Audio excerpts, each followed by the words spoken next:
Everyone procrastinates from time to time.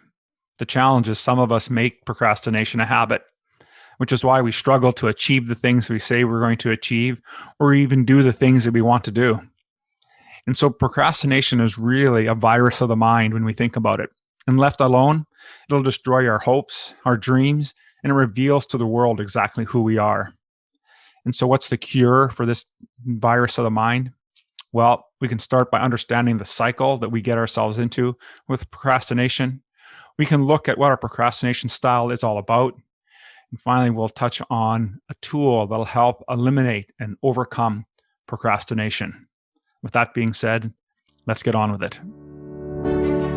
The average man today is sleepwalking through life.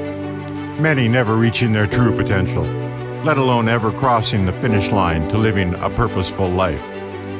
Luckily, throughout history, there exists a few good men we can look to for guidance. Strong, confident, driven. Men who weren't afraid to face the greatest tyrant they've ever known, their minds. Forged in the fire of their shadows, these men knew who they were at their core, solid in their convictions, owners of their reality, men of action, strength, and character, masters of their destiny. Today's man is no different. The hunger still exists, albeit buried amidst his cluttered mind, misguided beliefs, and values that no longer serve them or the world. There's never been a better time than today for men to stand up and claim their stake. It's time to reconnect to your life purpose, evolving into husbands and fathers our wives and children deserve, becoming masters of our life and the leaders of our homes and community. Ever evolving, today's man is assured he is aligned for greatness. Welcome to the movement. Stay strong, my brother.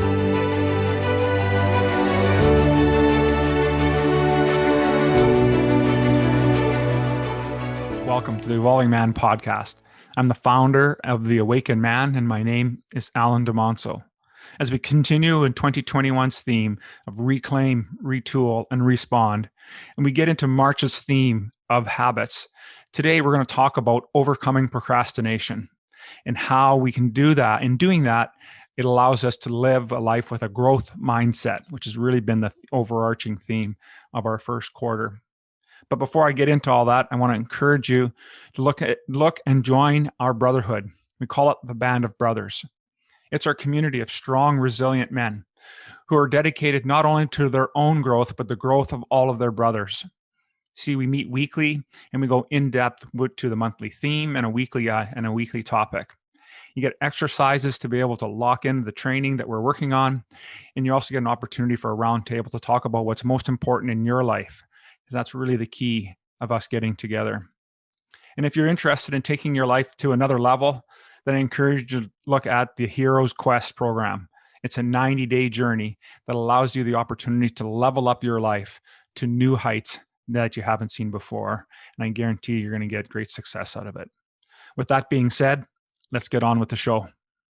Hey, gentlemen, let's get into today's topic. And as you know, before we get started, I always like to ask a couple of enrolling questions, things to get your mind set straight on what our topic's going to be today. And so I have two questions for you about overcoming procrastination. So the first one is, what are things that you should be doing right now, but you're not? And the second question I'd like you to consider is, what is the story that you're telling yourself as to why you are not doing these things that you know you should be doing? So we'll keep those things in mind. Again, as I said, we get into this topic about procrastination. With that being said, we're going to get into it. So what is procrastination? Well, procrastination occurs when we have trouble persuading ourselves to do the things that we know we should be doing, right? And when we procrastinate, instead of working on important things or meaningful things, we end up by finding ourselves just doing trivial stuff. Like, I don't know about you, but have you ever had the experience when you're working on stuff and find yourself, if you're at work, answering emails that have really no value, or if you're working at home like most of us are at this time, that you spend more time surfing the net than really focusing on the task that's sitting at hand? See, the challenge with procrastination is that we have the things that we know we should be doing, plus the things we know that we would like to do, But ultimately, what ends up by happening is that we're on another page and we're doing things that have little to no value or meaning in our life. You see, procrastination is one of the main barriers that's blocking you from getting up and making the right decisions of living the life that you have been thinking of. See, there's a lot of recent studies that are showing that people have more regrets about the things they haven't done than the things that they have done. That's interesting when you think about that. And you also get feelings of regret and guilt resulting from missed opportunities. So they tend to those types of things tend to stay with us much longer than our successes. So sometimes all of our opportunities seem to be at our fingertips, but we can't seem to reach them. So we end up by procrastinating, and then we end up by wasting time investing in things that have little or no value for ourselves. So in order for us to really overcome this virus of the mind, we need to be able to accomplish more, and in doing so, become better at utilizing our potential in order to live a life of purpose. So I'm going to read you this quote here. It's from Dwight Eisenhower. It says, "Neither a wise nor a brave man lies down on the tracks of history to wait for the train of future to run over him." Think about that. No one of us would sit on the tracks waiting for the train to run over us, right? But that's really what we're doing when we're procrastinating. If we say that we're going to accomplish something, like you're going to write a book, you're going to do a podcast, or you're going to do whatever, spend time with the kids, and you find yourself finding other things that are of less value and less importance, you're really waiting for that train to ultimately hit you. And so we need to look at how we can level up our lives and overcome this nasty virus. But I want to talk a little bit now about what procrastination is not. You see, I used to think that someone who is a procrastinator, and I'll face it, I'll admit it that I'm a procrastinator as well, but we think that that we're just being lazy. But the truth of the matter is that lazy people simply don't do anything, and they're fine with it. See, I've never been fine about not doing anything. I've had those feelings of guilt and remorse for not accomplishing something. See, because as a procrastinator, we have the desire to do something, but the challenge is we have something that's a force that's within us that's not allowing us to start the program. So it's a good idea for us to start using the word procrastination instead of calling ourselves lazy or saying that we're putting things off. Let's name it what it truly is. We're being procrastinators. See, it provides a much more clear description of the situation and the place that we're in, doesn't it? And when we can do that, then we have an opportunity to really focus on the resolution to overcome procrastination. And that's a big key. So I want to talk a little bit now about the procrastination cycle and what it looks like. And I've taken a ton of notes here today, so please forgive me if you're watching this on my YouTube channel that we'll be reading a little bit from the page. And so I have this diagram sitting in front of me, and if you can envision a circle, and at the top of the circle is the phrase, "I don't do anything," right? And that's a lot of what happens and how procrastination starts, isn't it? I don't do anything. And then if we go clockwise at 3, then we get to the 3 o'clock point, then the phrase is, "I feel guilty." Absolutely. That's exactly what happens for me. And then we get down to 6 o'clock at the bottom of the circle. And then the phrase is, "I doubt myself." For sure, we end up by doubting ourselves, right? We're not doing anything. We feel guilty. So now we have doubts on, do we even want to do this task? Or do we have any desire to finish it? And then over at 9 o'clock now, as we're rounding the circle, we have this "I feel helpless" phrase sitting there. And so you can see that cycle is a vicious cycle. That's why I call it the virus of the mind, that it's hard once we get onto this little hamster wheel and we start thinking ourselves as procrastinators, that this is what ends up by happening. And so it's not a wonder that we struggle with getting things done when this is the cycle that we put ourselves into. See, the other thing I want to also touch on is that procrastination is not about relaxing. See, relaxing recharges our energy, right? So that's a good thing. So when somebody says to you, "Well, I just like to relax, so that makes me a procrastinator," that's really not what's going on. Because as I said, relaxing allows us to recharge ourselves with energy. But procrastination, on the other hand, actually takes energy and it drains us. And so the less energy that we have, the more stressed we become, and then sometimes can even lead into depression. And so there's a high chance that if we're thinking that we're not doing things, that we're putting things off, then for sure we're going to have stress, anxiety, and sometimes depression. So the opposite of procrastination then is getting things done. It's being able to relax and deal with your workload well and be happy in the long run. And finally, we really need to get rid of the idea about that I work better under pressure. I know that's something I'd like to tell myself too on occasion, probably more often than I care to admit. I know this so well, but there's lots of scientific studies that say that the opposite is really true. Think about the last time you deployed that mindset that you like to work under pressure. What was the quality of your work like? Was the quality of your work at the beginning when you had time and you were focused and could really put the energy in? Was it better or worse than the last bit when you crammed to get that project through? I suggest that the quality has probably dropped in that because we haven't given us enough time to review, refresh, and ensure that the product that we're creating, whatever it is that we're putting out there, is of high quality. So why do we procrastinate? Well, conventional thinking will say that we procrastinate because we have a lack of willpower, but that's not really the cause. And while willpower does have a hand in procrastination, a more accurate assessment reveals that it's our intrinsic motivation that helps us to overcome the habit of putting things off. So I'm going to go into 3 reasons why we procrastinate. The first one is called decision paralysis. You've heard the term, right? Paralysis by analysis. All of us have. This happens when we spend so much time analyzing every angle of a decision or action under the veil that we just need more information. But the truth is that we're afraid. We're afraid to push the go button. We don't want to dive into fixing or resolving the issue that we're trying to overcome.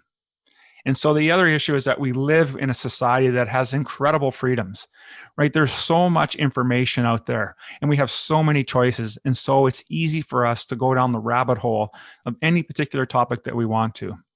But the truth of the matter is that we don't need to dive that deep because realistically, we're going to get the 2 or 3 ideas that we need, maybe even only one idea that allows us to move forward.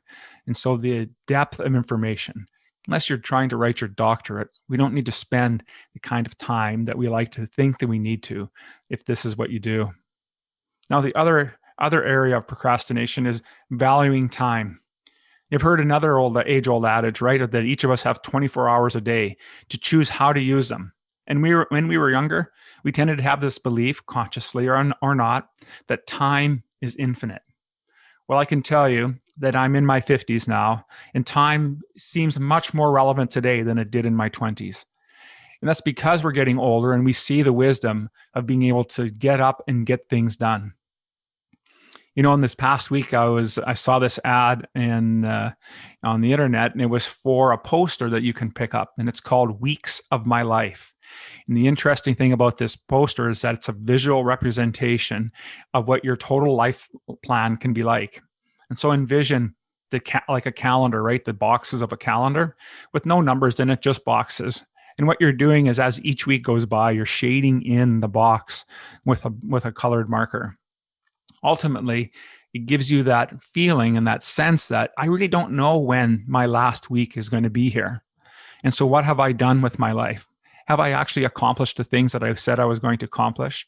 Am I becoming the man that I say I'm going to become? And that visual representation is so powerful.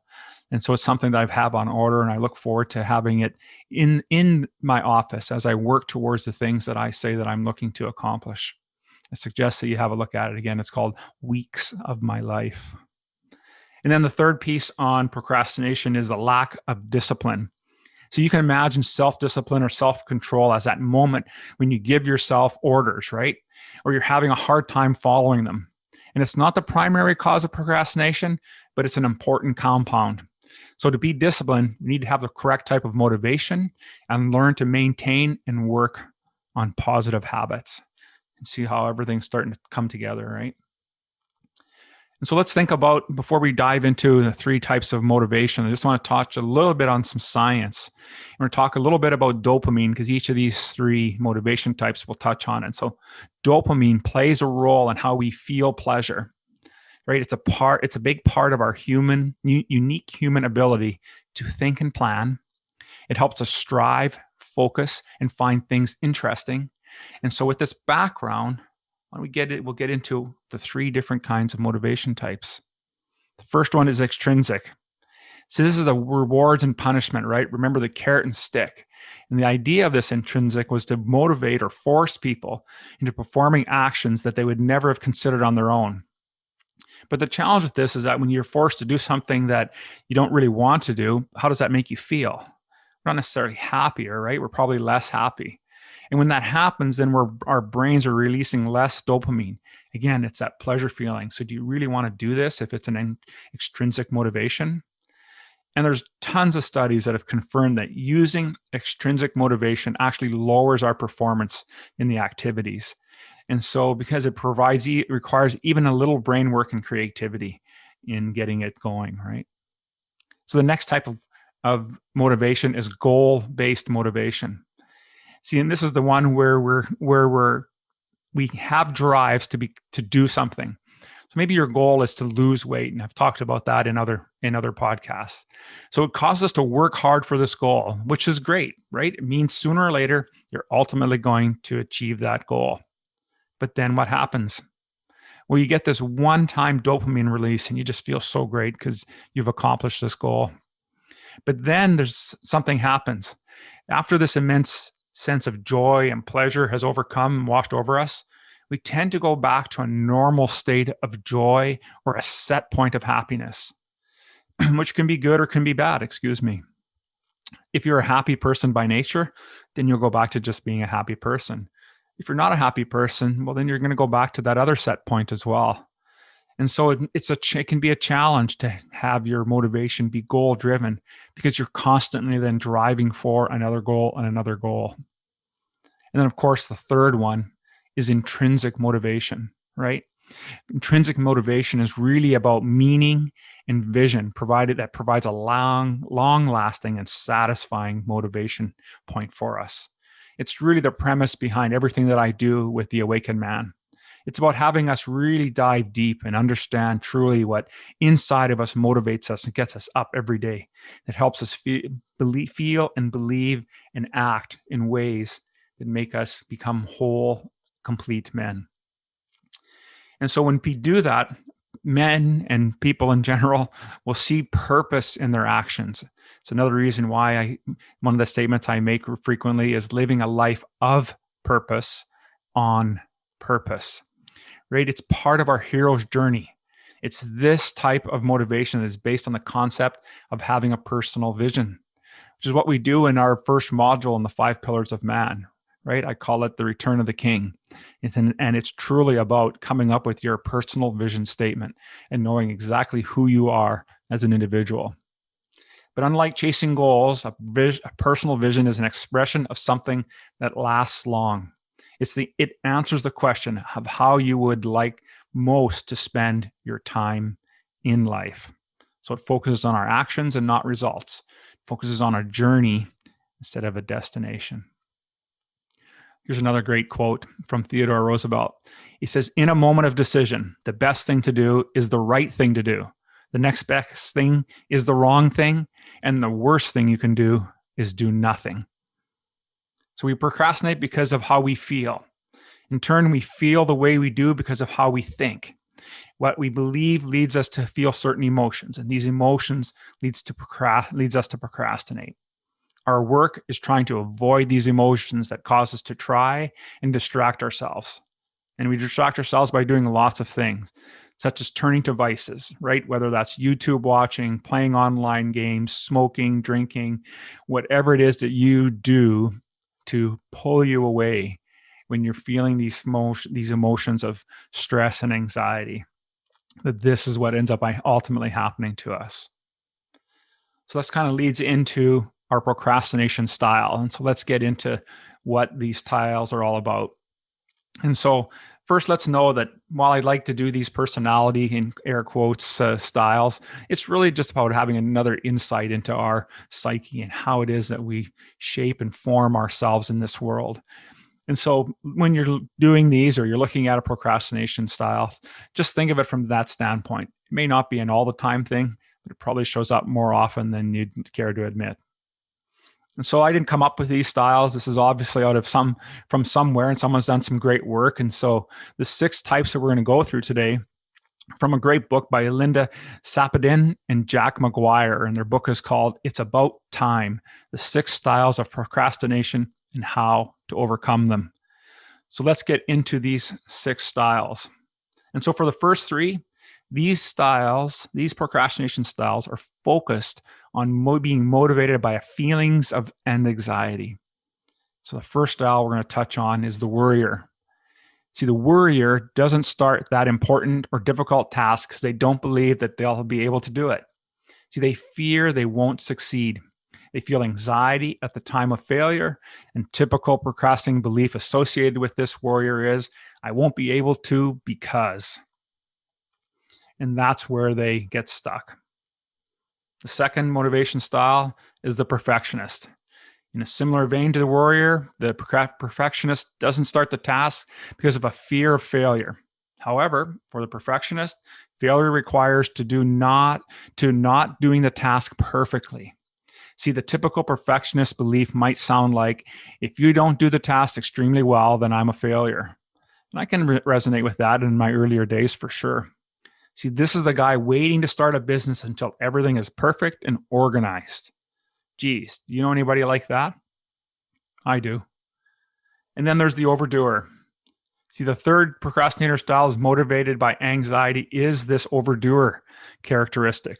And the overdoer commits to doing way too many tasks. Then they fail to prioritize the important task, and thereby they end up by failing to get none of them done on time. And so a classic overdoer belief around procrastination is, if I don't accomplish all of them, then I'm simply not good enough. There's just not a lot of truth in that, is there? And then the next 3 procrastination styles. These deal with being motivated through boredom and frustration. So the next one is the crisis maker. See, the crisis maker believes that to be motivated, that they need to be motivated to do the task, I should say. They need the stress or the pressure that's inherent in this last minute action. We talked about that a little earlier today, didn't we? And without this, they believe they won't perform at their best. So they need the pressure to alleviate any boredom that they may be feeling. Now, there's an outstanding TED Talks by Tim Urban on how he wrote his master's thesis in 48 hours. And of course, the results were pretty predictable. And it's probably one of the best TED Talks that I've listened to in a long time. And not only that, he's funny and extremely profound. So I encourage you to listen to that. That's Tim Urban with his TED Talk on procrastination. And then the next style is the dreamer. See, the dreamer doesn't think they should have to do any hard work that they want. They just think it should all fall in their lap, right? And the thought of actually having to do something either bores them or it frustrates the hell out of them. So they just think, I shouldn't have to work hard to fulfill my dreams. And then the final procrastination style is this, and it's the defier. See, they have feelings of frustration and rebelliousness from the behavior, and that resonates from a behavior that is coming from a sense of anger. See, the underlying anger is this belief that I shouldn't have to do this. And the issue is that in life, we're probably going to have to do things that we don't want to do or we don't like to do. That's just the way it goes. Now, does any of us have any teenagers in the house? Absolutely. We all know this feeling far too well as being former teenagers ourselves and raising young teenagers today. And so I like this other quote from Robert Anthony. He says, waiting is a trap. There will always be reasons to wait. The truth is, there are only 2 things in life, reasons and results. And reasons simply don't count. And so finally, let's get into, we know everything now we've learned about procrastination and our styles and that, but what's a way that we can overcome procrastination in our lives? And so Dwight Eisenhower was the 34th president of the United States from 53 to 61. And before becoming president, he served as the general in the United States Army and as the Allied Forces Supreme Commander during World War II. He later became NATO's first Supreme Commander. So Dwight had to make some tough decisions continuously about which of the many tasks that were sitting on his plate each and every day. And so this led him to invent what is now a world famous Eisenhower principle, which is what we're going to use today to help us overcome procrastination. Now, this principle deals with really looking at the tasks that are sitting in front of us. And so it's called the Eisenhower matrix.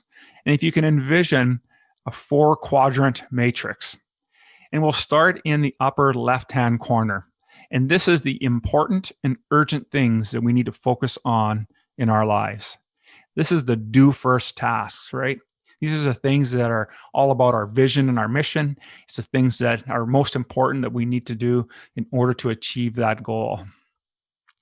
And then if we move over to the left, so we're in the top left-hand corner. These are the important, but they're not urgent tasks that we need to look at doing. And so what do we call this quadrant? Well, this is our scheduled quadrant. So we may not have time today to get it accomplished, but it's part of this bigger picture that we're trying to get accomplished in our life. And so we want to be able to schedule time in the future to ensure that that comes to us so that we can actually put some energy and some focus on it. And then we're going to come down to the bottom left-hand corner. And this is the non-important and urgent, not important and urgent quadrant. And these are the things that we want to delegate. So delegate is in this quadrant. See, this is where where they're still pretty urgent, but they don't really need our attention. And so we can pass that on to somebody else. So maybe that's different things through your work, in your home life, and how you're trying to get things accomplished in terms of all the things around the home. Be things you may be able to delegate, especially if you do have teenage children that can help participate and get stuff going on. And of course, the final quadrant, the bottom right-hand corner, it's just not important and it's not urgent. And these are this is the elimination quadrant. And so the most effective way to utilize this is to make your list, as we talked about in a previous podcast, talking about habits and how to develop our habits. And we look at all the list of things that we do on a daily basis. And where can we plot these in our little quadrants in order to make sure that we're focused as focused as we can be in our daily lives. So I think this Eisenhower matrix is a nice, simple tool. It helps us to stay focused in accomplishing the things we want to, and it keeps us on mission. And that's really the key in living a life of purpose. So let's close today's podcast off with some final thoughts here. See, procrastination is a habit. That's what I started this whole thing off today, is that some of us do make this a habit. And learning to take actions means we're setting ourselves up for living life to the fullest. And so to help overcoming procrastination, here are a few final measures for you to be able to take action today. First is to know your most important goals and values.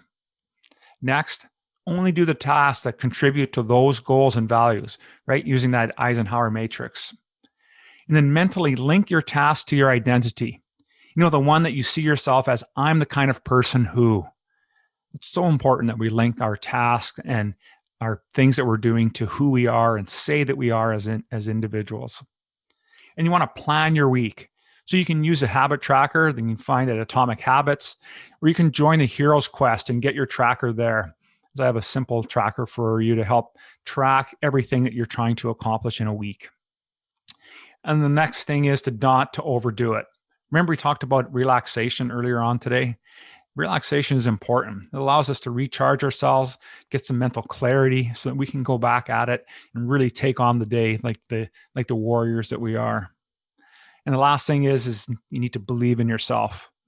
You know, small incremental changes are what's going to make the difference in your life, not huge leaps and bounds. It's small incremental changes.